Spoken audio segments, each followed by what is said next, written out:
C'est un manque de langage de dire que dans la gestion du professeur Alpha Condé pendant les 10 dernières années, que les militaires qui sont aux affaires aujourd'hui n'ont pas leur part de responsabilité. Que ce soit Doumbouya, il a quand même géré un fonds de l'État. Qu'est-ce qu'il a fait de ce fonds? Est-ce qu'il peut rendre compte de ce fonds-là? Que ce soit M. Sadiba, il a quand même géré un camp qui a eu un budget, un camp qui a eu un fonds de l'État. Est-ce qu'il peut rendre compte de ça?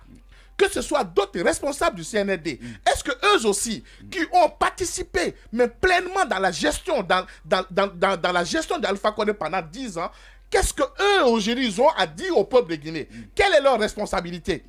C'est très facile de dire, oui, c'est tel qui a fait ça. Mais c'est un groupe qui a travaillé. Bien. C'est un groupe qui a travaillé. Maintenant, je vais dire à M.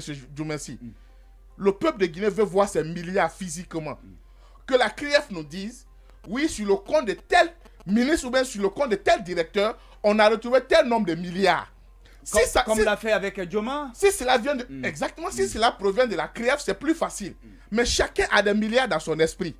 Chacun a des milliards dans son esprit. Bien. Le peuple n'a pas besoin de ça. La justice ne fonctionne pas comme ça. Ce que nous voulons aujourd'hui, qu'on nous dise clairement, Kassori Fofana est en prison parce qu'il attend.